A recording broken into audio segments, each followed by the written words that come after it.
नमस्कार मित्रांनो. कोविड-19 आणि संपूर्ण तणावमुक्ती या कार्यक्रमात आपलं स्वागत आहे. भारतामध्ये कोविडचे आगमन होऊन जवळजवळ 6 ते 8 महिने झाले आहेत. आता कोविडची दुसरी इनिंग चालू होत आहे. आपल्याला माहीतच असेल की ज्याप्रमाणे क्रिकेटमध्ये भारतीय संघ नेहमी दुसऱ्या डावामध्ये दुसऱ्या इनिंगमध्ये चांगली बॅटिंग करतो, त्याचप्रमाणे कोविड सध्या दुसऱ्या इनिंगमध्ये जबरदस्त बॅटिंग करत आहे आणि रुग्णांच्या संख्येत प्रचंड वाढ होत आहे. लोकांना प्रचंड तणाव आहे आणि ह्या तणावातून मार्ग कसा काढावा ह्यासाठी आज आपल्याकडे उच्च विभूषित PC रॉय पुरस्कार विजेते डॉक्टर अविनाश सुपे सर आज आहेत. आपण त्यांच्याशी बातचीत करूया. बातचीत करण्यापूर्वी मी एवढंच म्हणेन की हिंदी चित्रपटामधलं एक गाणं मी आपल्याशी शेअर करू इच्छितो. ते गाणं आहे गमन चित्रपटातलं. सीने में जलन आँखों में तूफान सा क्यों है, इस शहर में हर शख्स परेशान सा क्यों है, सीने में जलन. आपण सरांना ह्याच गाण्याच्या आधारे प्रश्न विचारूया की ह्या शहरात नाही तर संपूर्ण जगात माणूस परेशान काय आहे. सॉरी काय केलं ठीक. गेल्या 8 महिन्यामध्ये साधारणतः जगात चीनमधून हा आजाराला सुरुवात झाली. जर तुमच्या लक्षात आलं असेल की गेल्या 20 वर्षामध्ये आपल्याकडे बॅक्टेरियांच्या ऐवजी व्हायरसचं प्रमाण जास्त व्हायला लागलं आहे. मग त्याच्यामध्ये पहिल्यांदा H1N1 म्हणजे स्वाईन फ्लू म्हणतो ते आला, त्याच्यानंतर सार्स आला, नंतर मार्स आला, निपहा, इबोला किंवा ह्या अशा सगळ्या व्हायरसेस बरोबरच आता हा करोना व्हायरस हा साधारण डिसेंबर 19 मध्ये आपल्याला सुरुवात दिसायला लागली आणि चायनामधलं जे वुहान नावाचं शहर आहे या शहरातून याचा उगम झाला. प्रथम लोकांना वाटलं की हा अत्यंत साधा व्हायरस असेल, पण जेव्हा लक्षात आलं की हा व्हायरस फार वेगाने पसरतो आणि ह्या पसरणाऱ्या व्हायरसवर आपल्याकडे तसं काही फारसं औषध नाही आणि तो लोकांचा मृत्यू घेऊ शकतो, अशा वेळी ज्यावेळी लक्षात आलं त्यावेळी त्याची खरी आपल्याला परिस्थिती कळायला लागली आणि मग हळूहळू हा विविध देशांमध्ये पसरायला लागला. तो युरोपमध्ये प्रथम गेला, त्याच्याचबरोबर तो बाकीच्या ईस्ट देशांमध्ये गेला, परंतु पहिल्यांदा ईस्टच्या देशांनी त्याच्यावर बऱ्यापैकी नियंत्रण आणलं. साधारण मार्च महिन्यामध्ये पहिल्या 15 दिवसामध्ये असं लक्षात आलं की इटली, स्पेन ह्या देशांमध्ये त्याचा खूप प्रादुर्भाव झाला आणि साधारण मार्च ते एप्रिलमध्ये युरोपमध्ये त्याचा खूप आपल्याला प्रसार दिसू लागला. पण हळूहळू तुमच्या लक्षात आलं असेल की इटली आणि स्पेननी त्याच्यावर नियंत्रण लावलं, जर्मनी आणि वगैरे, आणि मग त्याचा साधारणतः प्रवास नंतर मग अमेरिका, भारत, ब्राझील अशा देशांकडे गेला आणि प्रत्येक देशामध्ये सुद्धा एक वेगळ्या प्रकारचं चित्र आपल्याला दिसतं. जसं भारतामध्ये आपल्याला मुंबईपासून सुरुवात झाली, मुंबई आणि दिल्ली, आणि आता लक्षात आलं आहे तुमच्या की मुंबईमध्ये आहे पण त्याच्यापेक्षा आता ठाणे, पुण्यामध्ये जास्त झालं आहे आणि इतर राज्यांमध्ये म्हणजे त्याच्यामध्ये जी महत्त्वाची राज्य ज्याच्यामध्ये आहे त्यावेळी महाराष्ट्र हा तर नक्कीच ह्या बाबतीत खूप त्याच्यामध्ये प्रसार झालेला आहे. आंध्र प्रदेश, तामिळनाडू, कर्नाटका, दिल्ली, आसाम या सगळ्या अशा राज्यांमध्ये तो खूप पसरला आणि तसंच अमेरिकेमध्ये सुद्धा पहिल्यांदा तो न्यूयॉर्कमध्ये होता. आता हळूहळू न्यूयॉर्कमधली रुग्णांची संख्या कमी होत चालली, परंतु तो कॅलिफोर्निया, टेक्सास अशा ह्या विविध राज्यांमध्ये पसरला. सो आपल्याला लक्षात आलं की गेल्या 8 महिन्यामध्ये हा विविध पद्धतीने पसरतो आहे, परंतु आज भारताचा नंबर आपण 1 आहोत असं म्हणायला हरकत नाही. आज आपल्याकडे 96,000 रुग्ण दिवसाला गेल्या 2 दिवसामध्ये आपण पाहिले आणि मृत्यूचं प्रमाणसुद्धा आपल्या इकडे आहे. इतर देशांच्या मानाने आपल्या इथे मृत्यूचं प्रमाण कमी आहे म्हणजे पर्सेंटेज वाईज, तरी पण जी रुग्णसंख्येची वाढ आहे ती अत्यंत वेगाने होत चालली आहे. आणि म्हणूनच तू म्हणलास तसं की त्यामध्ये परेशान होण्यासारखंच काम आहे. या आपण त्या थोडा चिंतेचा विषय आपण केला पाहिजे आणि काळजी घेतली पाहिजे. मला वाटतं हा एक सर्वात महत्त्वाचा मुद्दा आहे. सर, हे झालं कसा आला ते, परंतु बऱ्याच वेळा बऱ्याच लोकांच्या बाबतीत गैरसमजुती आहेत आणि मी विविध चॅनल्सवर विविध मुलाखती मराठी, इंग्रजी, हिंदी सगळ्या बघितल्या. याच्यातून काही प्रश्नांची उत्तरं मला मिळत नाही. तर तो प्रश्न असा आहे की नक्की कोविड-19 हा जो व्हायरस आहे तो शरीरामध्ये प्रवेश कशा पद्धतीने करतो आणि त्याच्यापुढे तो शरीरावर कसे नियंत्रण मिळवतो, याविषयी आपण थोडंसं सांगावं. या कोविड-19 हा आजाराचं नाव आहे. टू नॉव्हेल करोना हे व्हायरसचं नाव आहे. आता हा व्हायरस हा इतर व्हायरसेसपेक्षा थोडासा जड असतो आणि त्याच्यामुळे जर एखाद्याला व्हायरसची लागण झाली असेल आणि तो व्यक्ती खोकलं किंवा त्याने शिंक केली, नॉर्मली हा आपल्या शरीराच्या घशामध्ये किंवा रेस्पिरेटरी ट्रॅक्ट किंवा नाकाच्या इथे राहतो आणि तिथून तो शिंकला की तो साधारणतः 1 मीटरपर्यंत खाली पडू शकतो. आणि ह्या काळामध्ये जर तुम्ही त्याच्या जवळ असाल तर तुमच्या अंगावर त्याचा होतो आणि मग नाकाद्वारे किंवा तोंडाद्वारे ह्याचा आपल्याकडे होतो आणि कधीकधी डोळ्यातूनही जाऊ शकतो. परंतु ह्या 2 महत्त्वाचे म्हणजे नाक आणि तुमचं तोंड आणि घसा, यातून त्याचा आपल्या शरीरात अंतर्गत जातो तो. पण त्याच्या पुढे ज्यावेळी तो गेला की तो आपल्या शरीरावर विविध प्रकारची प्रक्रिया सुरू करतो. एक म्हणजे की तो आपल्याला सुरुवातीला खवखवणं किंवा एक प्रकारचं कुठलाही इन्फेक्शन असेल तर ताप येणं किंवा शिंका येणं अशा प्रकारे सुरुवात होते. पण हळूहळू हा आपल्या जी श्वासनलिका आहे आणि आपली जी फुफ्फुसं आहे याची आतली आवरणं आहेत त्याच्यामध्ये सूज आणतो आणि त्याच्यामध्ये तिथे जसं एखाद्याला काही लागल्यानंतर पाणी होतं तसं त्याच्यामध्ये छातीमध्ये पाणी व्हायला लागतं, आपल्या फुफ्फुसात पाणी होतं, ती लंग्स फ्लड होत राहतात आणि त्याच्यामुळे आपली श्वास घेण्याची जी शक्ती असते ती कमी होते आणि त्याच्यामुळे लोकांना ब्रेथलेस होतं, आपलं जे ऑक्सिजन सॅच्युरेशन होतं ते कमी होतं आणि त्याचबरोबर तुम्हाला त्याचे इफेक्ट दिसायला लागतात. याचबरोबर बाकीचे जे आपले अवयव आहेत ज्याच्यामध्ये हार्ट आहे, तो आपल्या हृदयाला एक सूज आणू शकतो, तो आपली जी रक्त गोठण्याची जी प्रक्रिया आहे ती आपण तो वाढवू शकतो. त्याच्यामुळे आपल्याला पॅरालिसिस, हार्ट अटॅक किंवा किडनी बाकीचे आजार हे सगळे होऊ शकतात.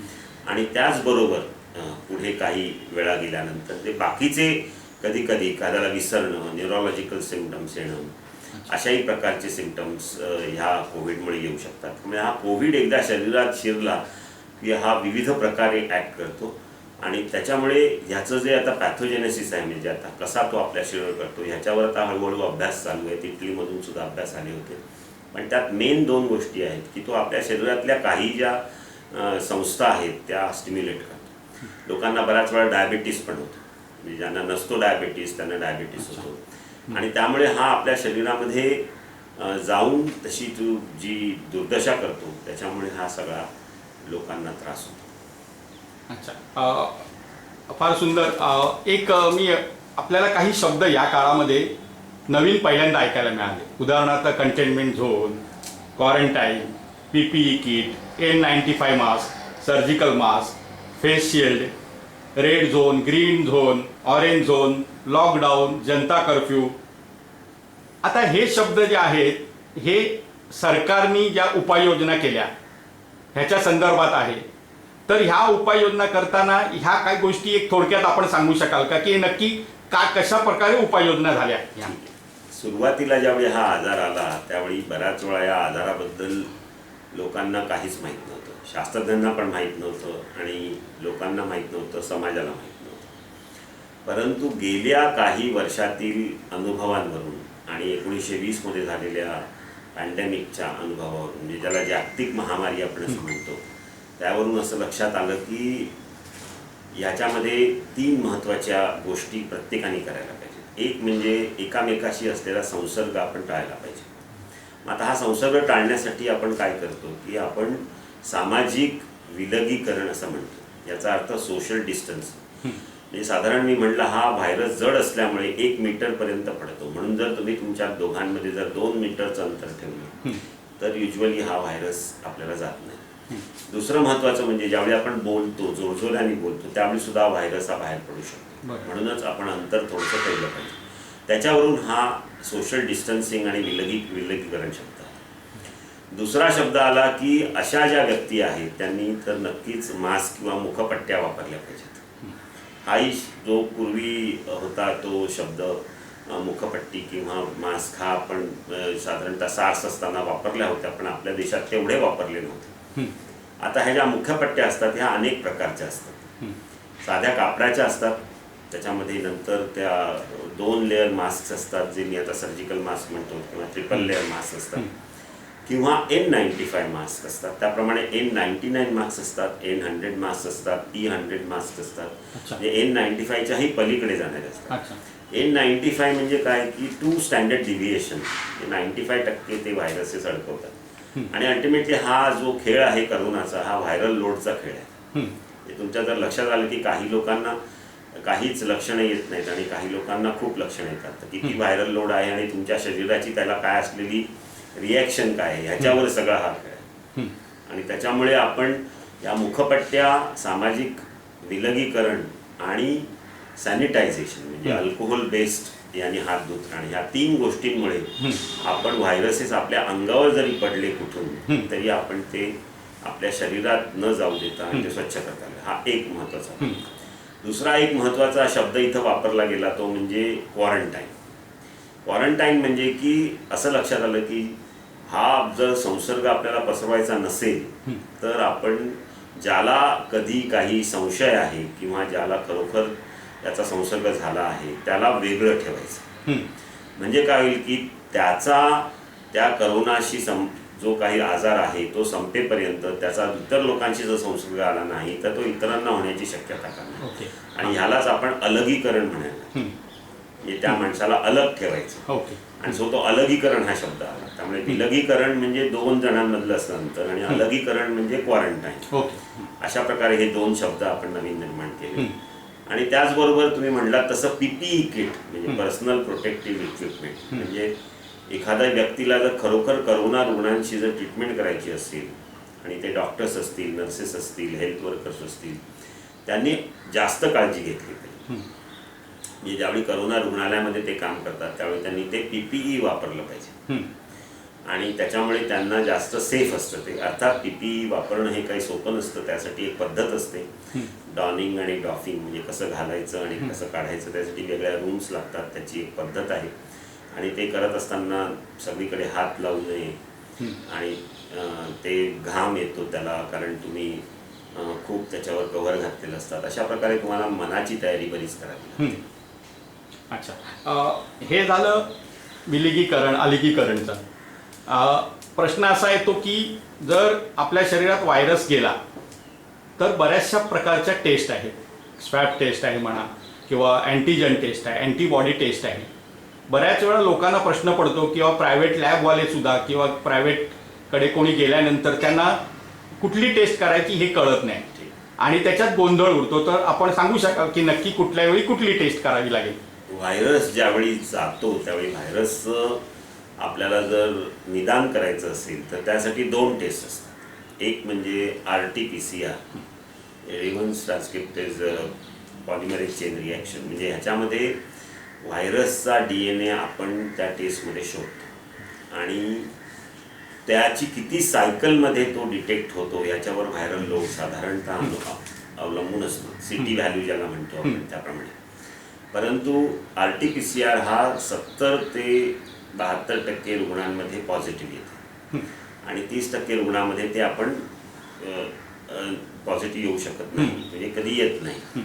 परंतु जे अँटीजेन टेस्ट आहे, रॅपिड अँटीजेन टेस्ट आहे, जशी आपल्याकडे मलेरियाला होते किंवा डेंग्यूला असते रॅपिड टेस्ट आणि इलायझा टेस्ट आपण जसं म्हणतो, तसं इथेही रॅपिड अँटीजेन टेस्ट आहे. त्याच्यामध्ये 50% पॉझिटिव्हिटी येते. परंतु ती टेस्ट आपण कुठेही करू शकतो आणि त्याच्यामध्ये आपले रिझल्ट्स अर्ध्या तासात ते 1 तासात येतात. त्याच्यामुळे RT-PCRला आपल्याला जवळजवळ 24 तास लागतात बऱ्याच वेळा. त्याच्यामुळे आता लोकांना कसं आहे, एखाद्याला खूप सिम्पटम्स असतील तर तर त्यांनी पहिले RT-PCR करावी आणि that is the best thing. पण एखाद्याला ज्यावेळी सर्व्हेलन्स करायचा असेल त्यावेळी तुम्ही अँटीजेन टेस्ट करावी. ती जर तुमची पॉझिटिव्ह आली तर तुम्हाला डेफिनेटली ट्रीटमेंट द्यावी. ती जर निगेटिव्ह आली आणि तुम्हाला तरी एक शंका असेल तर मग RT-PCR करावी. ह्या टेस्ट नॉर्मली 5व्या दिवशी पॉझिटिव्ह येतात. त्यामुळे तुम्ही साधारणतः पहिल्या दिवशी वगैरे केल्या तर कदाचित निगेटिव्ह येऊ शकतात. त्यावेळी तुम्हाला पुन्हा करायला लागतात आणि त्या 14 दिवसापर्यंत पॉझिटिव्ह राहू शकतात. आणि त्यामुळे ह्या टेस्ट आज आता सरकारने जवळजवळ लक्ष ठेवलं आहे की महाराष्ट्रामध्ये 1,00,000 अँटीजेन टेस्ट आणि 50,000 RT-PCR आपण जवळ मॅक्झिमम करायचा प्रयत्न करतोय. मुंबईमध्ये सुद्धा 9,000 RT-PCR करतो. हे कॉम्प्लिकेटेड टेक्निक असतं, कॉस्टली टेक्निक असतं. म्हणजे साधारणतः 1,00,000 अँटीजेन टेस्ट आपण म्हणतो त्यालाचा खर्चच 5 कोटी आहे. दिवसाचा खर्च 5 कोटी सरकार करत आहे. म्हणजे तुमच्या लक्षात येईल की किती ह्याच्यावर आपण खर्च करतोय. परंतु हे आवश्यक आहे कारण आपल्याला जेवढे पेशंट्स सापडतील ते आपण आयसोलेट करून त्यांना अलगीकरण केलं तर आपण हा प्रसार थांबवू शकतो. तर हे निदान करण्यासाठी अँटीबॉडी टेस्ट असतात. त्या 2 प्रकारच्या असतात, एक IgM आणि IgG. तर नॉर्मली एखाद्याला आजार झाल्यानंतर म्हणजे त्याच्यामध्ये कदाचित त्याला आजाराचं निदान झालं असेल किंवा आजाराचं निदान झालंही नसेल. बऱ्याच वेळा आपण जर रस्त्यामध्ये फिरतो त्यावेळी सुद्धा आपल्याकडे एखाद्या याचं संसर्ग होऊ शकतो आणि काही दिवसानंतर आपण अँटीबॉडी. पण एखादा संसर्ग झाल्यानंतर 28 दिवसांनी IgGची टेस्ट. पहिल्या 15 दिवसामध्ये IgM होते परंतु 28 दिवसानंतर IgGची टेस्ट होते. आणि म्हणून एखाद्याची अँटीबॉडी टेस्ट करणं आवश्यक असतं. ती 28 दिवसानंतर जर तुमची पॉझिटिव्ह आली याचा अर्थ तुम्हाला ती आजार आधी होऊन गेला. त्यामुळे एखाद्याला जर वाटलं असेल की मला अँटीबॉडी टेस्ट करायची आहे तर त्यांनी ती 28 दिवसानंतर करावी. आणि त्याचा आता हल्ली लक्षात आल्याप्रमाणे त्याचा तसा ट्रीटमेंट करण्यासाठी फारसा फायदा नाही. हा केवळ तुमच्या मनासाठी कळतं तुम्हाला. किंवा एखाद्या भागामध्ये म्हणजे आता समजा धारावी आहे, धारावीमध्ये जर आपण 100 लोकांची टेस्ट केली अँटीबॉडी, त्याच्यामध्ये जर 70 लोकांना कळलं की अँटीबॉडी पॉझिटिव्ह आहे तर आपल्याला लक्षात येतं की धारावीमध्ये आता हा आजार येऊन हर्ड इम्युनिटी झाली. तर अशा प्रकारचे निर्णय घेण्यासाठी ह्या अँटीबॉडीचा वापर होतो. वैयक्तिक रुग्णाच्या ट्रीटमेंटसाठी अँटीबॉडीचा फायदा होत नाही. अच्छा, सुरुवातीला बऱ्याच वेळा ॲडमिट केल्यानंतर बऱ्याच वेळा प्रश्न असा येतो की पेपरात वाचलेलं असतं, TV वर बघितलेलं असतं की ह्याला कुठलाही इलाज नाही. मग असं असताना हॉस्पिटलमध्ये जेव्हा प्रायव्हेट असो किंवा सरकारी रुग्णालय असो ह्याच्यात जेव्हा रुग्णाला ॲडमिट केलं जातं त्यावेळी नक्की काय ट्रीटमेंट दिली जाते? तसं पाहिलं तर ह्या आजाराला कुठलंही असं 100% औषध नाही. मग आपण काय ट्रीटमेंट देतो? एक तर म्हणजे पेशंट रुग्णाला आपण अलगीकरण करतो. दुसरं म्हणजे त्याच्यावर आपण देखरेख ठेवतो. ही सर्वात महत्त्वाची म्हणजे ज्याला मॉनिटरिंग म्हणतो. की ज्या रुग्णाचं दर 6 तासांनी आपण ऑक्सिजन लेवल म्हणजे ज्याला आपण पल्स ऑक्सिमीटरने घेतो ती म्हणजे सॅच्युरेशन ते साधारण 97-98 पाहिजे आणि 95च्या तर वरच पाहिजे. ते जर 95च्या खाली गेलं तर याचा अर्थ तुला लंग प्रॉब्लेम सुरू झाले आहेत. नंतर त्याची साखर आपण बघतो की त्याला डायबिटीस वगैरे होतोय का, त्याचे बाकीचे जे पॅरामीटर्स आहेत ते बघतो आपण. आणि आपण त्याला सपोर्टिव्ह ट्रीटमेंट देतो म्हणजे न्यूट्रिशन देतो, विटॅमिन्स देतो आणि वगैरे देतो. ह्याचबरोबर काही औषधं सुद्धा आपण देतो. आता ही काही औषधं फायद्याची आहेत असं म्हणलं जरी असलं तरी त्याच्यासाठी खास असा पुरावा नाही.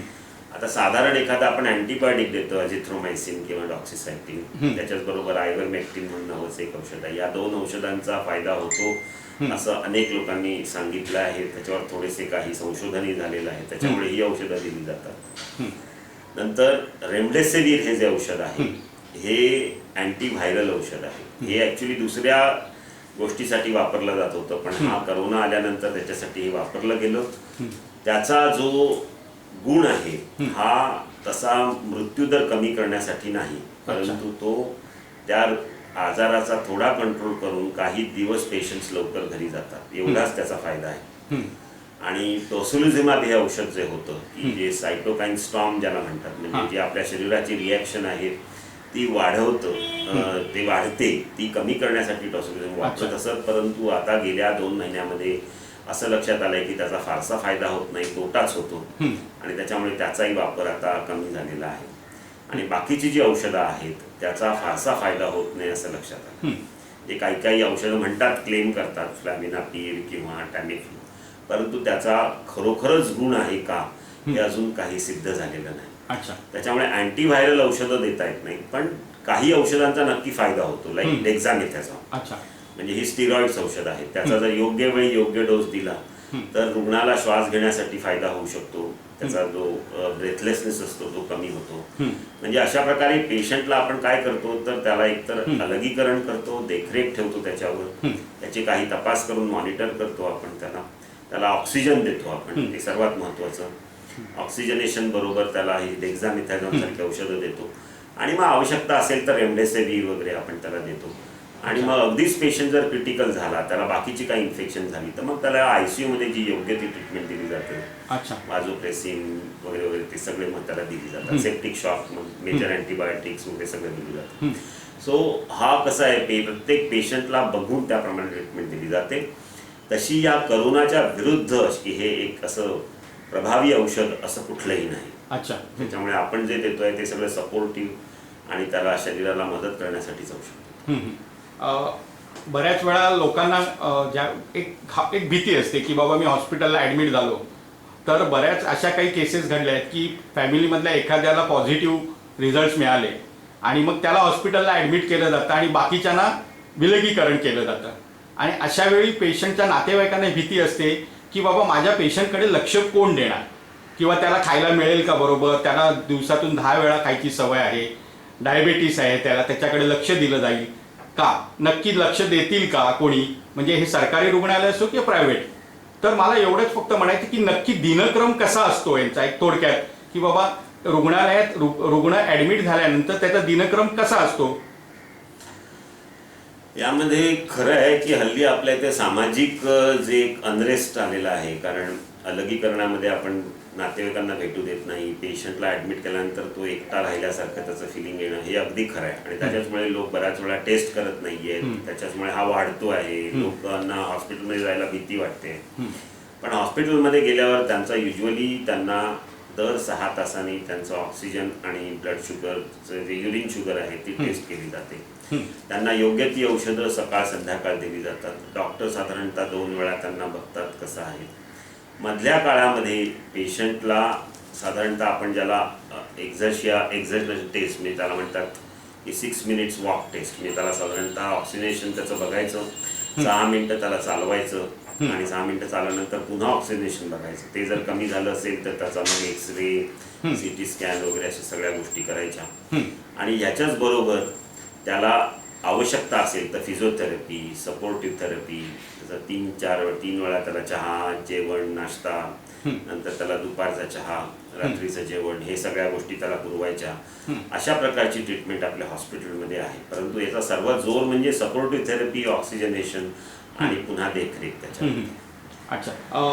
हे ज्यावेळी होतं बऱ्याच वेळा असं एक रुग्णांच्या नातेवाईकांची एक तक्रार म्हणूया, म्हणजे हे खाजगी रुग्णालयाच्या बाबतीत पण असेल किंवा सरकारी रुग्णालयाच्या बाबतीत, की मराठीमध्ये अशी एक म्हण आहे की आता बऱ्याच वेळा असे काही व्हिडिओज आलेत व्हॉट्सअप इन्स्टिट्यूटमधून की बाबा नातेवाईकांना ॲडमिशन मिळत नाही, धावाधाव करावी लागते पेशंटसाठी, ॲम्ब्युलन्स मिळत नाही. आणि हे दोन्ही बाबतीत सरकारी किंवा रुग्णालयात. मराठीमध्ये अशी एक म्हण आहे की आई जेवू घालीना आणि बाप भीक मागू देईना. मग अशा परिस्थितीमध्ये रुग्णाला प्रचंड तणाव येतो. आणि दुसरी गोष्ट एक केली जाते की रुग्णाच्या नातेवाईकाला ॲडमिट केल्यानंतर त्याचा पॉझिटिव्ह असल्याचा रिपोर्ट नातेवाईकांना दिला जात नाही. आणि ती एक शंका कुठेतरी मनात नातेवाईकांच्या येते की बाबा जर खरोखर आहे, याला जर COVID-19 व्हायरस त्याच्या शरीरात आहे किंवा हा पॉझिटिव्ह आहे, तर मग रिपोर्ट आम्हाला का दिला जात नाही. तर ह्याच्या बाबतीत आपण काय म्हणाल. याची एक प्रोसेस आहे, आपल्या मुंबईमध्ये एक प्रोसेस आहे की एखाद्याचा रिपोर्ट घेतल्यानंतर तो लॅब असतात ते लॅबने डायरेक्टल्या पेशंटला देऊ नये. तो पहिल्यांदा BMCकडे जावा, पॉझिटिव्ह असेल तर त्यांनी त्याची पूर्णपणे नोंदणी करावी, त्यांनी वॉर्डला सांगावं आणि मग तो पेशंटला द्यावा. नाही तर काय की पेशंट समजा पळून गेला तर मग त्याला शोधणं फार कठीण होतं. अच्छा. त्याच्यामुळे एखाद्याला किंवा मिसप्लेस होऊ शकतो, तेवढ्या काळामध्ये तो अनेकांना रोग देऊ शकतो. त्याच्यामुळे BMCला त्याची इन्फॉर्मेशन देणं आवश्यक आहे. त्यामुळे सायमल्टेनियसली लोकांनी तेवढ्या जबाबदारीने वागवलं पाहिजे आणि BMCनी ताबडतोब त्यांना कॉन्टॅक्ट करून अलगीकरण केलं पाहिजे. त्याच्यामुळे ह्या दोन्ही गोष्टीसाठी ह्या RT-PCR मध्ये कधी कधी विलंब होतो. परंतु साधारणतः रिपोर्ट असेल तर पेशंटना सांगितलं पाहिजे. दुसरी महत्त्वाची गोष्ट म्हणजे केवळ लॅबचाच रिपोर्ट नाही. जर एखाद्याने एक्सरे केला किंवा CT स्कॅन केला आणि CT स्कॅनमध्ये जर कोविडची शंका असेल तरी टेस्ट रिपोर्ट निगेटिव्ह जरी असला तरी कोविडचा तो रिपोर्ट पॉझिटिव्ह आपण समजला पाहिजे. तेही आपण तसं जर असेल तरी कुठल्याही मार्गाने वेदर लॅब असो क्लिनिकल किंवा एक्सरे असो तर तो आपण पॉझिटिव्ह रिपोर्ट पेशंटला इमिजिएटली सांगितला पाहिजे. परंतु त्याला तेवढंच जबाबदारीने काळजी घेण्याची आवश्यकता आहे. अच्छा सर, एक मी इथे आमच्या दर्शकांना सुद्धा सांगू इच्छितो की जागतिक आरोग्य संघटनेने आरोग्याविषयी एक व्याख्या केली होती. मी ते एक व्याख्या तुम्हाला सगळ्यांना मी ऐकून दाखवतो. जागतिक आरोग्य संघटनेने केलेली आरोग्याची व्याख्या: आरोग्य म्हणजे शारीरिक, मानसिक, सामाजिक, आध्यात्मिक अशा स्वास्थ्याची अवस्था, केवळ रोगाचा किंवा पंगुपणाचा अभाव नव्हे. आता ह्याच्यात जर बघितलं गेलं असेल की शारीरिकच आता आपण जे करतोय ते इलाज बहुतेक शारीरिक आहेत, मग आपण कुठेतरी चुकीच्या पद्धतीने करतोय का? आणि भारत सरकारने ज्यावेळी विविध योजना आणल्या आणि त्यावेळी विविध पॅथींचा वापर केला गेला. उदाहरणार्थ होमिओपॅथीचा वापर, आर्सेनिक अल्बम 30 किंवा आयुष काढा ह्याद्वारे योगा, प्राणायाम याचा वापर करण्यासाठी त्यांनी सरकारने परवानगी दिली. आणि एवढं असताना मग आपण सरकारी रुग्णालय किंवा प्रायव्हेट रुग्णालयामध्ये अशा पद्धतीचा सर्वसमावेशक असा उपचार करतोय का नक्की? मला वाटतं तुमचा जो प्रश्न आहे तो अगदी योग्य आहे. या सगळ्या आजारांमध्ये मानसिक संतुलन आणि मानसिक त्याला असलेला सपोर्ट हा फार महत्त्वाचा सहभाग. इनफॅक्ट गेल्या काही दिवसांमध्ये जर आपल्या लक्षात आलं की रुग्णांना एक तर आजारामुळे असलेली भीती, त्याच्या कुटुंबामध्ये असलेली भीती, रुग्णाचं झालेलं आर्थिक नुकसान, त्याचा काम नसल्यामुळे किंवा व्यवसाय बंद झाल्यामुळे असलेलं त्याचं नुकसान, ओव्हरऑल सगळ्याकडे मृत्यूदर, तणाव, भीती, समाज माध्यमं याच्यामुळे साधारणतः तणाव हा नक्कीच वाढला. त्याच्यामुळे हे सगळे आजार करताना प्रत्येक रुग्णाची मानसिक परिस्थिती लक्षात घेऊन त्याला योग्य पद्धतीने मानसिक आधार हा देणं फार आवश्यक. आणि याची जाणीव मला वाटतं सरकारला एक 4 महिन्यापूर्वीच झाली. त्यांनी एक वेगळं मानसिक सुद्धा त्याच्यावर खूप प्रयत्न केले. अनेक डॉक्टर्स आहेत, त्यांनी मानसिक तणावावर याच्यावर खूप प्रयत्न केले. आणि कुठल्याही रुग्णाला जर तुम्हाला वाटलं की ह्याला मानसिक सपोर्टची आवश्यकता आहे तर प्रत्येक आरोग्य सेवकांनी, म्हणजे डॉक्टर असो, नर्स असो, त्यांनी त्याला मानसिक आधार दिला पाहिजे. आवश्यकता पडली तर त्यासाठी जे काउन्सिलर्स असतात त्यांनी ते दिले पाहिजे. यामध्ये जे समाजातले इतर व्यक्ती आहेत, म्हणजे ज्याच्यामध्ये आज आता काय आपली देवळं बंद आहेत, आपल्या मस्जिदी बंद आहेत, चर्चेस बंद आहेत, परंतु जिथे लोक श्रद्धेने जातात ह्या सगळ्या गोष्टीच बंद आहेत. त्याच्यामुळे आयदर तुम्ही माध्यमं किंवा व्यक्ती यांनी जिथे शक्य आहे तसं त्यांनी मानसिक आधार सुद्धा आणि लोकांचं मनोबल वाढवायचा खूप प्रयत्न करायला पाहिजे. आणि त्याची खरंच गरज आहे. जरी आता मला वाटतं गेल्या काही महिन्यांमध्ये तो तणाव थोडासा कमी झाल्याचा दिसतो, तरी पण ह्याची खूप गरज आहे. कारण अजूनही लोक काही पूर्णपणे स्थिर स्थावर झालेले नाहीत. अजूनही लोकांच्या मनामध्ये शंका आहेत, भीती आहे आणि ह्या भीतीचं आपण निराकरण करायला पाहिजे. अच्छा. आणि त्याचमुळे दूरदर्शननी सुद्धा जुन्या ज्या महाभारत, रामायण अशा मालिका दाखवल्या गेल्या. माननीय प्रधानमंत्रींनी सुद्धा दीप प्रज्वलन किंवा घंटानाद, थाळीनाद ह्या ज्या गोष्टी केल्या ह्या कुठेतरी मानसिक आरोग्य मिळण्यासाठीच होत्या, हे आता हळूहळू लोकांच्या लक्षात आले.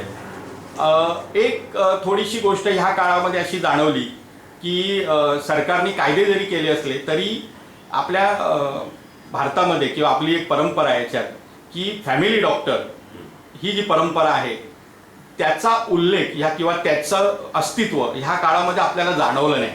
आणि ते थोडंसं असं म्हणता येईल की फॅमिली डॉक्टर आपल्याला जास्त आधार चांगल्या पद्धतीने देऊ शकला असता. तर या बाबतीत आपण काय म्हणाल? आपल्या मुंबईमध्ये किंवा भारतामध्ये जी फॅमिली डॉक्टर्सची क्लिनिक्स आहेत ती फार छोटी छोटी आहेत. ही काही अशी मोठी क्लिनिक्स नाही आहे. तुम्ही म्हणता ते अगदी योग्य आहे की कुटुंबाचा जो डॉक्टर असतो तो अशा वेळी खूप आधार देऊ शकला असतो, परंतु एक तर हा आजार इतका वेगात आला की लोकांनी बऱ्याच वेळा दवाखाने सुरुवातीला बंद केले आणि त्याच्यामुळे डॉक्टर आणि पेशंटनाही भीती वाटते की मी 100 तिथे नॉर्मली जी फॅमिली डॉक्टरकडे जी गर्दी असते त्या गर्दीमध्ये मी कसं जाणार, त्याच्यामुळे ते गेले नाही. परंतु लोकांनी काही डॉक्टरांनी व्हिडिओवर क्लिनिकवर म्हणजे ह्या सगळ्या व्हॉट्सअपवर किंवा विविध गुगल मीट, मला वाटतं हा जो एक चांगला फायदा झाला की लोक सगळे ऑनलाईन प्लॅटफॉर्म्स वापरायला लागले आणि त्याच्यामध्ये वयस्कर जे नॉर्मली कॉम्प्युटर बरोबर किंवा मोबाईल बरोबर वापरत नव्हते किंवा ऑनलाईन टीचिंग म्हणा किंवा ऑनलाईन मीटिंग्स, पण मला आठवतंय की आता ह्या काळामध्ये इव्हन कुटुंबातले लोक जे विविध मुंबईत सगळीकडे राहतात किंवा जगात कुठे राहतात ते शनिवारी रात्री रविवारी रात्री एकत्र येऊन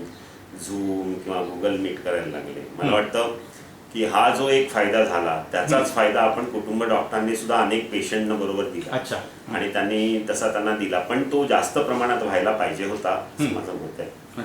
आणि कुटुंब डॉक्टर ही संस्था आपल्याकडे तशी आता कमीच होत चालली आहे, ती जर असती तर नक्कीच त्याचा फायदा झाला. अच्छा, आता आपण जसं म्हणाला की टेक्नॉलॉजीचा वापर फार सुंदर पद्धतीने केला गेला ह्याच्यात. मला एवढं असं म्हणायचं आहे की ह्यामुळे काही आजार वाढण्याची शक्यता निर्माण झाली. उदाहरणार्थ काही IT सेक्टरमधले जे आपले व्यक्ती आहेत त्यांना दिवसभर 8-8 तास जे ऑफिसला करत होते काम, पण निदान त्यांना हायपोकायनेटिक स्ट्रेस नव्हता, म्हणजे त्यांना फिरता येत होतं, खाली जाता येत होतं. पण आता अशी पद्धत आली की वर्क फ्रॉम होम झाल्यामुळे त्यांना दिवसभर कॉम्प्युटरच्या समोर लॅपटॉपच्या समोर राहावं लागतं आणि त्यामुळे असं लक्षात आलं की त्यांना सर्वायकलचा प्रॉब्लेम, पाठदुखीचे प्रॉब्लेम झालेत, काही जणांना जागरणाची सवय लागली. तर हे जे आजार आहेत तर ह्याच्यासाठी नक्की आपण काय सांगाल की नक्की काय करायला पाहिजे त्यांनी? हे झालं हे खरं आहे आणि केवळ ते कॉम्प्युटरमध्ये काम करणाऱ्यांनाच नाही झालं तर सगळ्यांनाच झालं. कारण एक म्हणजे हालचाल कमी झाली, घरच्या घरी तुम्ही किती फेऱ्या मारणार, लहान घरांमध्ये तर हे शक्य नाही. दुसरं गोष्ट म्हणजे वजनं वाढली लोकांची हालचाल न झाल्यामुळे, सांध्याचे आजार, मानेचे आजार हे वाढायला लागले आणि इतर वेळी बऱ्याच वेळा असं लक्षात आलं की लोकांचा मानसिक तणावही या काळात वाढला आणि तुम्ही म्हणता तसं जागरणं जास्त व्हायला लागली, झोपेचं सायकल्स बदलली आणि प्रत्येक वेळी लोक जे पूर्वी हवा शुद्ध हवेने फिरत होते ते मिळत नाही त्यांना. बरं, दुसरं म्हणजे डॉक्टर इझिली ॲक्सेसिबल नव्हता काही दिवस, आता टेलिक्लिनिक्स वगैरे सुरू झाली, पण पहिल्या काळामध्ये जे जुने आजार होते, जे काही आजार होते त्याच्यामध्ये खूप त्यांना प्रॉब्लेम झाला. फॉर्च्युनेटली डायलिसिस वगैरे अजूनही व्यवस्थित चालू आहे, बाकीचे जे आजार होते त्यामध्ये हे प्रकारचे असे प्रॉब्लेम सुरू झाले. तर आता हळूहळू थोडं स्थिर स्थावर होत आहे, पण लोकांनी घरच्या घरी तरी थोडासा व्यायाम करायला पाहिजे, लोकांनी फिरायला पाहिजे, रात्री जागरणं कमी करायला पाहिजेत जर असं वाटलं, कारण आता सुट्ट्या हळूहळू कमी व्हायला लागल्या आहेत, लोक जायला लागलेत. त्यामुळे मला वाटतं की काहीच न करायचं आणि नुसता TV बघायचा किंवा मोबाईल बघायचा, त्यामुळे डोळ्यावर असलेला ताण, त्यामुळे तुमच्या शरीरावर असलेला ताण हा आता हळूहळू कमी व्हायला पाहिजे. आणि दुसरं म्हणजे की आपण ज्यावेळी जे सोशल ॲडजस्टमेंट्स म्हणतो, बराच वेळा आपण कॉम्प्युटरवर काम करण्यापेक्षा 4 मित्रांशी जर अर्धा तास गप्पा मारल्या तर त्याच्यातनं जो आपल्या मनाला आराम मिळतो किंवा एखाद्या प्रवचनाला गेलं, एखाद्या कुठल्या फंक्शनला गेलं, एका मूवीला गेलो तर तो आपला जो तणाव मुक्त करतो, त्याच्यापेक्षा नुसतं घरी बसून एक मूवी बघण्यामध्ये फार तेवढं होत नाही. त्यामुळे त्याची आपल्याला जर हे करायची असेल तर आपण ह्या सोशल ज्यांना म्हणतो ना ते आपण ॲटलिस्ट कॉम्प्युटरद्वारे तरी आपण सोशल ॲडजस्टमेंट करायला पाहिजे. अच्छा, एक प्रश्न असं विचारेन की आपण कोविड-19 डेथ ऑडिट कमिटीमध्ये आहात आपण, आणि त्यामुळे मला असं म्हणायचं की एखाद्या रुग्णाचा कोविडचा मृत्यू झाला किंवा ह्या काळामध्ये ज्या लोकांचे मृत्यू झाले त्याचं ऑडिट कसं केलं गेलं, किंवा मला असं म्हणायचं की डेथ सर्टिफिकेट ज्यावेळी ज्याला त्यांना मिळतं त्यावेळी नक्की त्याच्यावर म्हणजे कोविडचा पेशंट असेल तर काय मेन्शन केलं जातं? ठीक, त्याच्यात 2 प्रकारे मेन्शन असतं ICMRने सांगितलं तर. एक म्हणजे 7.1 आणि 7.2. कुठलाही पेशंट जर कोविडचा असेल, पॉझिटिव्ह असेल, टेस्ट पॉझिटिव्ह आणि त्याचा डेथ झाला ज्याच्यामध्ये, तर आपण त्याला कोविड डेथ असं म्हणतो. He died because of Covid, except त्याला जर त्याचा खून झाला असेल किंवा त्याला ॲक्सिडेंट झाला असेल किंवा त्याने सुसाईड केला असेल किंवा जळला असेल तर ह्या अशा 4-5 गोष्टी जर सोडल्या तर आपण बाकी सगळे डेथ्स आहे पण ते कोविड रिलेटेड डेथ्स म्हणतो. म्हणजे बराच वेळा हार्ट अटॅक जरी असला तरी आपण तो कोविड पॉझिटिव्हमध्ये असला तरी तो 7.1 आपण तो कोविड रिलेटेड म्हणतो. 7.2 जो आहे तो सस्पेक्टेड डेथ आहे. त्याच्यामध्ये नॉर्मली आपण तो पॉझिटिव्ह नसतो पण तो जर सस्पेक्टेड असेल तर आपण त्याला 7.2 मध्ये करतो कोविड सस्पेक्टेड. नॉर्मली याचं ऑडिट करताना आपण एक 3 प्रकारे ऑडिट करतो. एक म्हणजे आपण जनरल ऑडिट करतो की साधारणतः किती रुग्ण आले, किती ते गेले, ते किती दिवसात आले, नंतर त्यांचं काय आपण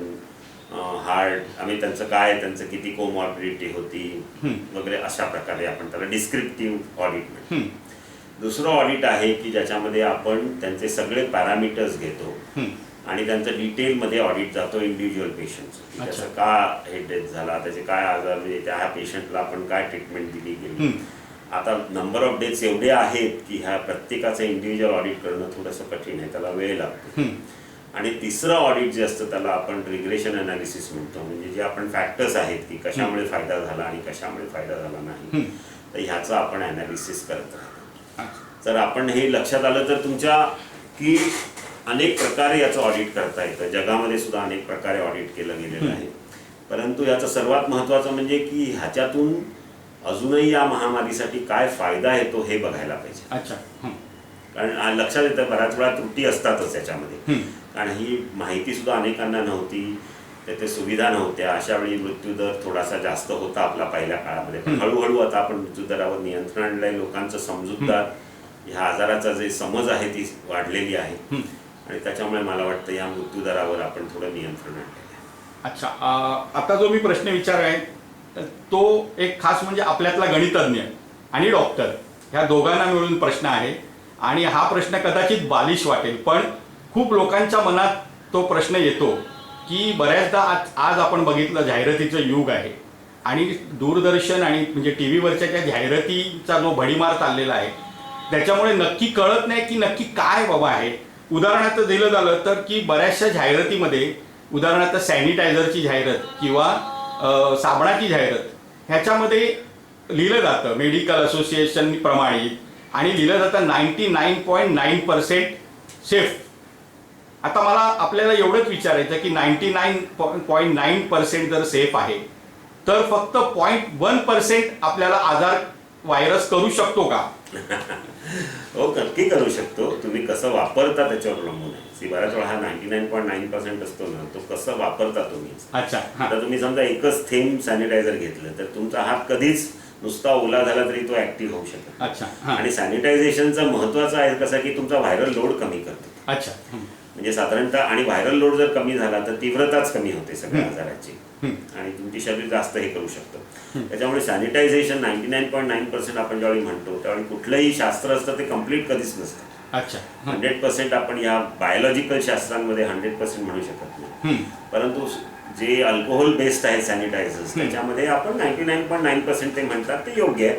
पण अर्थात ते योग्य पद्धतीने वापरलं गेलं. अच्छा, जसं तुम्ही हात व्यवस्थित धुतले पाहिजेत, सगळ्या बाजूने धुतले पाहिजे, 7 ml घेतलं पाहिजे तुम्ही, 20 सेकंद तुम्ही ते चोळलं पाहिजे. ह्या सगळ्या जर गोष्टी तुम्ही पाहिल्या नाहीत तर ते सॅनिटायझर काय करणार आहे. बरोबर. ह्या काळामध्ये गेल्या 8 महिन्यामध्ये कित्येक म्हणजे गरोदर स्त्रियांना सुद्धा पॉझिटिव्ह होते ते. पण आपण बघितलं गेलं की त्यांना जी मुलं झाली ते पॉझिटिव्ह नव्हते म्हणजे नॉर्मली नाहीत. तर हे कसं काय शक्य? अत्यल्प आहे प्रमाण. तर ते हे कसं शक्य आहे? कारण रक्तातून हा जात नाही पुढे. ओके, व्हायरस हा रक्तातून जात नाही असं लक्षात. आणि माझ्यामध्ये तो प्लासेंटातून पुढे जात नाही. हा सरफेसवरच राहतो आणि सरफेस मधून तो म्युकोझातून आत जातो.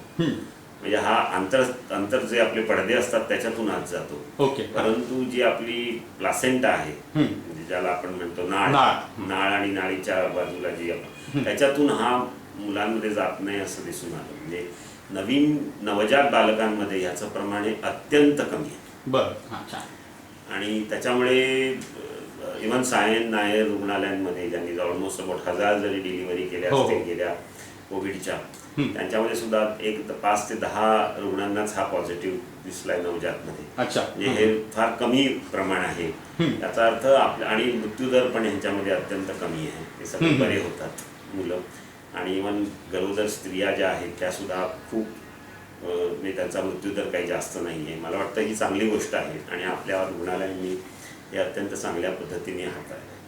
अच्छा, एक प्रश्न नेहमी सांगितला जातो कोविडच्या बाबतीत की विशेषतः वयस्कर म्हणजे सिनियर सिटीजन्स आणि लहान मुलांनी जास्त काळजी घ्यायला पाहिजे. आता प्रश्न असा येतो की आपण जर बघितलं मृत्यूचं प्रमाण तर आपण त्याचा अभ्यास केलेला आहे, पण असं कुठेही मला नाही वाटत की मे बी माझं चुकीचं असेल की खरोखरच ह्या लोकांना जास्त त्रास होतो का. आज रस्त्यावर आपण कित्येक असे भिकारी बसलेले असतात जे मास्कही लावत नाहीत आणि त्यांच्यामध्ये मृत्यूचं प्रमाण होत नाही. मग लोकांना अशी शंका येते की बाबा हे खोटा आहे का, आणि कित्येक वेळा व्हॉट्सअपवर असे खोटे मेसेज पण फिरलेले आहेत. आपल्याकडे जे मृत्यू झाले आहेत त्यातले जवळजवळ 77% मृत्यू हे कोमॉर्बिडच्या लोकांनाच झाले. म्हणजे ज्यांना ब्लड प्रेशर, नंतर त्यांना डायबिटीस, नंतर ज्यांना कार्डियक हृदयाचे विकार, किडनीचे विकार, कॅन्सर, थायरॉइडचे विकार, स्थूलपणा, याच्याचमुळे त्यांना हे मृत्यूदराचं प्रमाण खूप जास्त आहे. आता ही गोष्ट आपल्याला नाकारता येणार नाही. त्याच्यामुळे आणि दुसरी महत्त्वाची म्हणजे 50 वर्षाच्या वर जवळजवळ 60% मृत्यूचं प्रमाण आहे. त्यामुळे ज्यांना कोमॉर्बिडिटी आहे, ज्यांना त्यांचं वय जास्त आहे, त्यांनी नक्कीच काळजी घेतली पाहिजे. हे थोतांड नाही आणि ह्याच्यावर अत्यंत प्रूफ आहे. जगामध्ये सगळीकडेच असं सापडलं आपल्याला की वयस्कर माणसांनी आणि ज्यांना कोमॉर्बिडिटी आहे त्यांची काळजी घेतली पाहिजे. कारण त्यांच्या गोष्टीमधली सिस्टीममध्ये झालेला थोडासा तरी फरक हा त्यांचा घातक ठरू शकतो. लहान मुलांना तसं मृत्यूचा दर फार कमी आहे, तरी पण लहान मुलांची काळजी का घ्यावी, कारण लहान मुलं हे युजली वयस्कर माणसांबरोबर असतात. अच्छा. आणि ते जरी लवकर बरे होत असतील लहान मुलांमध्ये मृत्यूचं प्रमाण हे फार कमी आहे. आपल्याकडे तसं पाहिलं तर लहान मुलांमध्ये झालेले मृत्यू जवळजवळ 10 वर्षापर्यंत एकही मृत्यू नाही. आपल्याकडे एखाद दुसराच असेल तर, पण बाकी असे आपल्याकडे मृत्यू नाहीत. त्याच्यामुळे मला वाटतं की लहान मुलांमध्ये काळजी घ्यावी, कारण ते वयस्कर माणसांच्या जवळ जातील आणि त्यांना इन्फेक्ट करतील म्हणून. परंतु त्यांना मृत्यूचा तसा धोका नाही, पण वयस्कर माणसांना आणि ज्यांना कोमॉर्बिडिटी आहे त्यांना नक्कीच धोका. अच्छा. त्यांनी काळजी घेतलीच पाहिजे. अच्छा. मी एक थोडासा वेगळा प्रश्न विचारेल, अर्थशास्त्राच्या संदर्भातला विचारेल की कोविडमुळे गेल्या 8-9 महिन्यामध्ये जगाची अर्थव्यवस्था सगळी कोलमडून पडली आहे. भारताची सुद्धा अर्थव्यवस्था कोलमडून पडलेली आहे. ऑलरेडी असं दाखवलं लास्ट क्वार्टरमध्ये -23.4 असं दाखवलं गेलंय. आणि याच्या संदर्भातले यूट्यूबवर सुंदर 2-3 व्हिडिओ मला बघा अच्युत गोडबोले सरांचे, अविनाश धर्माधिकाऱ्यांचे बघितले. तर त्यांनी असं काही वेळा येलो जर्नलिझम हा प्रकार काही आला की काही बोगस प्रकारे मांडलं गेलं, त्या बाबतीत सुद्धा त्यांचा उल्लेख झाला. आणि धर्माधिकर सरांनी एक गोष्ट मांडली की आपल्याकडे थोडंसं पॉझिटिव्ह असं एक गोष्ट आहे की डेमोग्राफिक डिव्हिडंड आपल्याकडे आहे. उदाहरणार्थ 2/3 जे लोकसंख्येपैकी लोक आहेत ते तरुण आहेत. त्यामुळे आपल्याला येणारी अर्थव्यवस्थेमध्ये आपल्याला तेवढा धोका नाही आहे आणि सावरेल. माझा प्रश्न असा आहे की मेडिकल फील्डच्या संदर्भात किंवा मेडिकल जी फील्ड आपल्या विविध मेडिकलच्या संदर्भातल्या गोष्टी आहेत, अर्थव्यवस्था पुढे जाण्यासाठी त्यांचा किती हातभार लागेल किंवा कशा प्रकारे त्या आपण अरेंज केल्या पाहिजेत की जेणेकरून मेडिकल फील्डला त्याचा फायदा होईल आणि नुकसान होणार नाही. आता याच्यात 2 गोष्टी आहेत. एक म्हणजे ह्या परिस्थितीमध्ये अर्थव्यवस्थांवर नक्कीच ताण आला आहे. इनफॅक्ट आरोग्य व्यवस्थेवर तर खूपच ताण आला आहे. कारण एक तर बऱ्याचशा गव्हर्नमेंट हॉस्पिटल्समध्ये सुद्धा विविध आपण ज्या सेवा आपण लोकांना फ्री देतो आहे, त्याच्यामुळे सरकारवर दररोजच अनेक करोड रुपयाचा रोजचा हा खर्च आहे. आणि तुमच्या लक्षात आलं की महानगरपालिकेने सुद्धा 600-700 करोड रुपये खर्च केले आहेत. या दिवसाला त्यांना तेवढे साधारणतः 4-5 करोड तरी खर्च करायला लागतात. राज्याला तर 2-3 हजार करोड खर्च करायला लागतात. पूर्ण भारताला पाहिलं तर याचा खर्च खूप मोठा आहे. आणि ह्या मानाने प्रायव्हेट जी रुग्णालय आहेत, खाजगी रुग्णालयांमध्ये सुद्धा रेग्युलेटेड बेड्स म्हणजे 80-20ची बेड्स आहेत किंवा बाकीचे जे सरकारने जे निर्बंध आणले आहेत त्याच्यामुळे त्यांनाही नुकसान खूप आहे. अच्छा. कुठलंच प्रायव्हेट हॉस्पिटल हे प्रॉफिटमध्ये नाही गेल्या काही दिवसांमध्ये. आणि प्रत्येकाला अनेक करोड लॉस आहे. म्हणजे विच कॅन अनेक तुम्ही पाहिले असतील तर अनेक हॉस्पिटलनी न्यूजमध्ये पण दिलं आहे की आम्हाला 23 करोड लॉस आहे, 10 करोड लॉस आहे. परंतु ह्या अनयुज्युअल टाइम्समध्ये प्रत्येकाने झळ सोसावी असं एक सगळ्यांचं मत आहे, वैयक्तिक आणि तुमच्या संस्थेतर्फे. त्याप्रमाणे प्रत्येक जण आपली झळ सोसतो आहे. परंतु over a period of time ही परिस्थिती बदलायला पाहिजे. म्हणजे हळूहळू जशी लोक अर्थव्यवस्था वाढायला लागेल तसं आरोग्य व्यवस्था हळूहळू यातून बाहेर पडतील, पण त्याला 2 ते 3 वर्षाचा नक्कीच काळ लागेल. दुसरी महत्वाची गोष्ट म्हणजे की ह्या काळी सरकारने एक समजून घ्यायला पाहिजे की आरोग्य व्यवस्थेमध्ये आता आपण जास्त खर्च करणं आवश्यक आहे आणि आपल्या सुविधा जास्त बळकट करण्याची आवश्यकता आहे. हा मला वाटतं करोनाने दिलेला आपल्याला एक चांगला धडा आहे. यातून आपण नक्कीच समज घेतली पाहिजे. आणि आरोग्य व्यवस्था जी भारताची स्पेशली आपण जी तसं पाहिलं तर महाराष्ट्र आणि मुंबई त्या बाबतीत खूप पुढे आहे. आरोग्य व्यवस्था आपण खूप चांगली आहे इतर राज्यांच्या मानाने. परंतु जी आरोग्य व्यवस्था आपली चांगली आहे ती आपण ढेपाळून न देता ती जास्त बळकट करायला पाहिजे. सरकार जे आता 1.3% GDPचा खर्च करतो तो मिनिमम आपण 2 ते 3% नेला पाहिजे.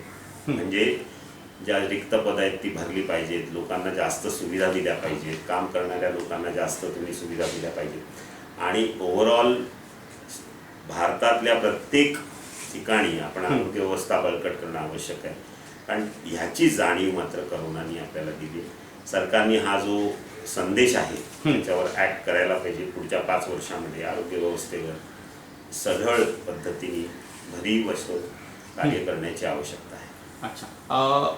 आज भारत सरकारने आरोग्य सेतू म्हणून एक ॲप आणलं आहे. त्याचेही खूप व्हिडिओ आहेत.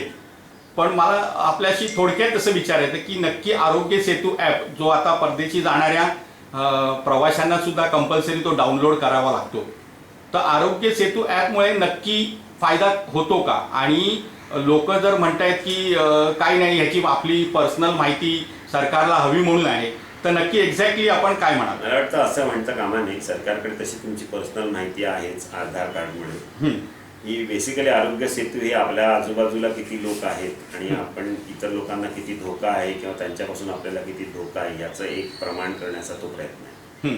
आणि माझ्या मते तो ठीक आहे. त्याच्यात काही असं वावगं असं नाही. लोकांना तो समजलेला नाही आणि त्याचा योग्य तो वापर करत नाहीत, ओपन करत नाहीत, बरेच लोक डाउनलोड करत नाहीत. त्याच्यामुळे तुम्हाला कळत नाही. पण तो जर तुम्ही ओपन केलं तर तुम्हाला ताबडतोब कळते की तुमची रिस्क किती आणि तुम्हाला किती रिस्क आहे.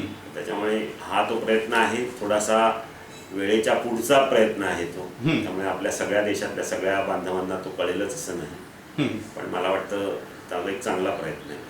अच्छा. आत्ता तणावमुक्तीसाठी बऱ्याचशा संस्थांनी त्याचा हातभार आहे. म्हणजे सरकारी काही संस्थांचा हातभार आहे त्याच्यात. मी आपल्या परमिशनने 1-2 गोष्टी मी सांगू इच्छितो की बऱ्याच वेळा कोविडनी मृत्यू झाल्यामुळे, पूर्वी असं होतं HIV मृत्यू झाला तर माझा LICचा क्लेम मिळेल का वगैरे, तर आता सांगायला असं मी विविध बातम्या वाचल्या त्याच्यात असं आलं की LICनी सुद्धा तसेच बऱ्याचशा प्रायव्हेट इन्शुरन्स कंपन्यांनी सुद्धा पेशंटच्या नातेवाईकांना त्यांचे क्लेम पास केलेले आहेत. IRDAनी वेगळ्या वेगळ्या स्कीम आणल्या. त्याच्यात कोरोना कवच म्हणून जी एक पॉलिसी आली, विविध बँकांनी काही काढल्या, काही संस्थांनी काढल्या, हेल्थ इन्शुरन्सवाल्यांनी काढल्या, की ज्याच्यामुळे जी कमी पैशामध्ये इन्शुरन्स काढून लोकांना त्याचा फायदा होईल आणि तणाव कमी होऊ शकतं. अशा विविध पद्धतीने सरकार पण प्रयत्न करते, आपण त्याला हातभार लावतोय. मला एवढंच म्हणायचं की आपल्या संगीतावर खूप अभ्यास आहे आणि डॉक्टर कशाळीकर सरांचं जे तणावमुक्तीचं जे पुस्तक आहे त्याच्यामध्ये आपली प्रस्तावना लाभली आहे. त्याच्यामध्ये त्यांनी नामस्मरणाचा उल्लेख केला. तर नामस्मरण आणि विविध योजना ह्यांच्यामुळे तणाव नक्की दूर होतो. तर मला असं म्हणायचं की संगीत आणि नामस्मरण ह्या आपल्याला तणावासाठी कशा फायदेशीर होऊ शकतात कोविडच्या काळात? शुअर. एक तर म्हणजे ज्यावेळी तुम्ही घरामध्ये एकटे असता आणि तुमच्या मनामध्ये विविध विचार असतात त्यावेळी मला वाटतं नामस्मरण हा सर्वात महत्त्वाचा भाग आहे. त्यावेळी नामस्मरण आणि तुम्ही विविध चांगले पॉझिटिव्ह विचार तुमच्या मनामध्ये आणणं मला वाटतं हा तुमचा तणाव दूर करण्यासाठी खूप फायदा होतो. आणि कशाळी सरकारने जी काही सिरीज किंवा त्यांची जी पुस्तकं आहेत ती नक्कीच हातभार लावणारी आहेत. संगीताचं झालं म्हटलं तर संगीत हे तर नेहमीच लोकांचा तणाव मुक्त करतं. अर्थात त्याच्यामध्ये तुम्हाला आवडणारं संगीत तुम्ही बघितलं पाहिजे. आज काही लोकांना पॉप आवडत असेल, काही लोकांना क्लासिकल आवडत असेल, काही लोकांना व्होकल आवडतं, काही लोकांना इन्स्ट्रुमेंटल आवडतं. परंतु योग्य वेळी योग्य प्रकारचं संगीत जर तुम्ही ऐकलं तर तुमच्या मनामध्ये येणारे विचार नक्कीच भरकटत नाहीत. तुमच्या विचारांना एक चांगली पॉझिटिव्ह दिशा मिळते आणि तुमच्या मनातून हे सगळे वाईट विचार गेल्यामुळे तुमच्या मनाला एक खूप चांगला असा आनंद होतो आणि तुमचं आरोग्य पण चांगलं राहतं. आणि मला वाटतं संगीताचा आरोग्याशी आणि मनाच्या आनंदाशी हा एक अत्यंत जवळचा असा संबंध आहे, दृढ संबंध आहे. आणि प्रत्येकाने माझ्या मते आयुष्यामध्ये संगीत, योग, व्यायाम, नामस्मरण आणि त्याचबरोबर एक प्रकारचं स्वतःच्या मनामध्ये शांतता देणारं असं काम नेहमी करायला पाहिजे. आणि ते जर तुम्ही केलं, तुम्ही त्यामध्ये विविध तुमची श्रद्धा असो किंवा नामस्मरण असो किंवा तुमच्या मनामध्ये असलेले तुम्ही विचार असो, हे जोपर्यंत तुम्ही मनाला शांतता देत नाही तोपर्यंत तुम्हाला नक्कीच त्रास होईल. शारीरिक राहणं चांगलं, व्यायाम असो किंवा चालणं असो किंवा आहार असो, ही एक भाग झाला. पण आपल्या मनाचा जो कप्पा आहे त्याच्यामध्ये स्थिरता दिसली पाहिजे. ती जर असेल तर बाकीच्या गोष्टी परत सुरळीत होतात. त्याच्यामुळे हाही महत्त्वाचा भाग आहे, याच्याकडे दुर्लक्ष करून चालणार नाही. आणि प्रत्येकाने आवर्जून यातला कुठला तरी एक मार्ग शोधून त्याचा वापर करायला पाहिजे. अच्छा, एक शेवटी मी एवढं म्हणेन की वैद्यकशास्त्राचे इतिहासकार हेनरी सिझरिस्ट होते. त्यांचं एक वाक्य मी इथे वाचून दाखवतो यांच्यासाठी. लोकांच्या आरोग्याविषयी लोकांना स्वतःला कळकळ हवी. आरोग्यासाठी त्यांनी झगडायला हवं, योजनाबद्ध प्रयत्न करायला हवे. रोगराई विरुद्धचं महायुद्ध डॉक्टर मंडळी एकट्याने लढू शकत नाही.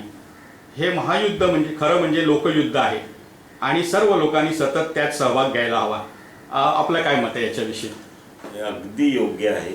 मला वाटतं गेले 6 महिने तुमच्या लक्षात असेल, विविध सरकार असो किंवा डॉक्टर्स असो, नर्सेस असो, विविध रुग्णालय असो, हे स्वतःच्या परीने प्रयत्न करत आहेत, जगभर करत आहेत. केवळ भारतात किंवा मुंबईतच नाही तर जगभर. तरी पण कोरोनावर नियंत्रण पूर्णपणे येत नाही आहे.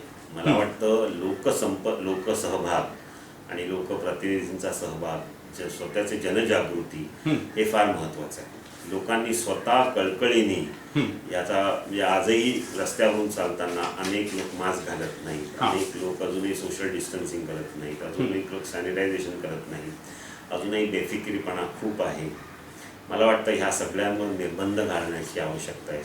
त्याच्यासाठी स्वतःने केलेलं नियमन हे सर्वात महत्त्वाचं आहे. आणि मला वाटतं माननीय मुख्यमंत्री आता 15 दिवसांनी माझे कुटुंब माझी जबाबदारी हा एक असा नवीन प्रोग्राम चालू करत आहेत. मला वाटतं त्याच्यामध्येही हेच त्यांनी सांगितलं आहे की स्वतःच्या कुटुंबाची स्वतः जबाबदारी घेणं हे स्वतःचं कर्तव्य आहे. आणि जसं समाजाचं किंवा सरकारचं किंवा डॉक्टरांचं ते काम करतात, त्यामुळे स्वतःही आपण स्वतःवर संतुलन राखणं आवश्यक आहे. आणि त्यासाठी मला वाटतं पुन्हा मनाची शांतता ही फार महत्त्वाची असते. त्याच्यामुळे ह्या सगळ्याचा एकत्र वापर करून या अशा काळांमध्ये आपल्या मनामध्ये चांगले विचार आणून या काळातून 2020 म्हणजे 2020 आपल्याला जिवंत राहायचं आहे. अच्छा. आणि 21 मध्ये आपण नवीन प्रकाशासह त्या नवीन वर्षाकडे बघावं असं मला वाटतं. ह्या वर्षी आपण फाईट करून आपल्याला पुढे जायचं आहे. That's all we should. अच्छा सर, मी ह्याच्या आपण ज्या उल्लेख केलेलाच आहे डॉक्टर नर्सेस, मी काही थोडासा एक जास्त उल्लेख करू इच्छितो की आपल्या दर्शकांसाठी की ह्या काळामध्ये या म्हणजे कठीण परिस्थितीमध्ये खूप लोकांचा सहभाग आहे.